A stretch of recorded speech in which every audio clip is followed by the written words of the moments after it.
Hello friends, dream success channel में आप सभी का स्वागत है। Uttar Pradesh RO ARO modern history की आज हमारी तीसरी क्लास होगी, जिसके तहत आज हम पढ़ेंगे ब्रिटिश प्रभुसत्ता की स्थापना 1848 ईस्वी से 1856 ईस्वी तक। चलिए शुरू करते हैं। बंगाल के प्रशासन में दोहरी व्यवस्था। 1765 ईस्वी से ईस्ट इंडिया कंपनी बंगाल की वास्तविक स्वामी हो गई। कंपनी की सेना का बंगाल पर एक छत्र नियंत्रण स्थापित हो गया तथा राजनीति की संपूर्ण शक्ति इसके हाथों में आ गई। कंपनी स्वयं ही कर वसूलने लगी। कंपनी का निजामत अथवा पुलिस और न्यायिक शक्तियों पर पूर्ण रूप से नियंत्रण स्थापित हो गया। इस व्यवस्था को दोहरी व्यवस्था या द्वैत सरकार कहा जाता है। 1770 ईस्वी में बंगाल में भयंकर लगार पड़ा। सन 1772 ईस्वी में वॉरेन हेस्टिंग को बंगाल का गवर्नर जनरल बनाया गया एवं 1773 ईस्वी में उसे ब्रिटिश प्रदेशों का गवर्नर जनरल बनाया गया। 1772 ईस्वी में दोहरी सरकार को खत्म कर दिया गया और बंगाल पर कंपनी का सीधा शासन लागू हो गया। कलकत्ता को बंगाल की वास्तविक राजधानी बनाया गया। उसके बाद वॉरेन हेस्टिंग और कॉर्नवालिस आते हैं। वॉरेन हेस्टिंग को 1774 ईस्वी में बंगाल का प्रथम गवर्नर जनरल नियुक्त किया गया। जन प्रशासन की नींव वॉरेन हेस्टिंग द्वारा मजबूती से रखी गई, जिस पर ऊपरी संरचना कॉर्नवालिस ने तैयार की। कॉर्नवालिस के समय में न्यायिक सुधारों, फौजदारों, कानून में सुधारों, पुलिस सुधार, कर संबंधी सुधारों तथा व्यापारिक सुधारों से जन प्रशासन की नींव पड़ी। स्वच्छता प्रकोष्ठ या घेरी की नीति से वॉरेन हेस्टिंग तथा वेलेजली संबंधित थे।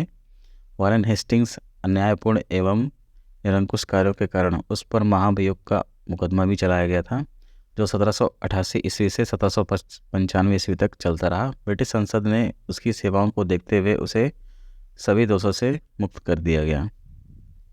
उसके बाद लॉर्ड वेलेजली आता है 1709 ईस्वी से 1805 ईस्वी तक।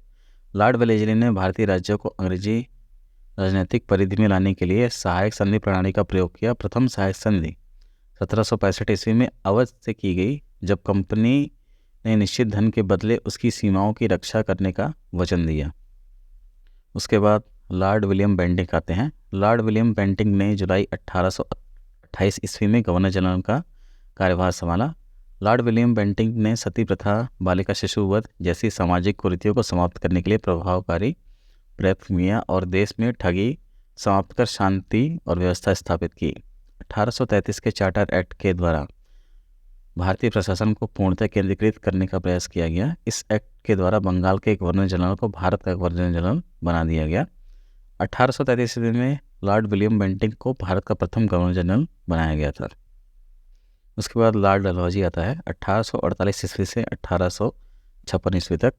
लॉर्ड डलहौजी 1848 ईस्वी में गवर्नर जनरल कर भारत आया। उसने घोषणा की थी कि भारत के सभी देशी राज्यों का खात्मा अब कुछ ही समय की बात है और लॉर्ड डलहौजी की हड़प नीति का उद्देश्य भारत से ब्रिटेन का निर्यात बढ़ाना था। लॉर्ड डलहौजी ने अपनी अधिग्रहण की नीति के लिए जिस साधन का सहारा लिया उसे राज्य विलय का सिद्धांत या डॉक्ट्रिन ऑफ लैप्स कहा जाता है। इसके तहत उसने 1848 ईस्वी में सतारा, 1854 ईस्वी में नागपुर और झांसी समेत अनेक राज्यों का इसी सिद्धांत के अनुसार अधिग्रहण कर लिया था। भारत में प्रथम रेलवे लाइन 1853 ईस्वी में मुंबई से थाने के बीच लॉर्ड डलहौजी के कार्यकाल में ही बिछाई गई थी। वीडियो पसंद आया तो चैनल को सब्सक्राइब करें और ज़्यादा से ज़्यादा लोगों तक शेयर करें।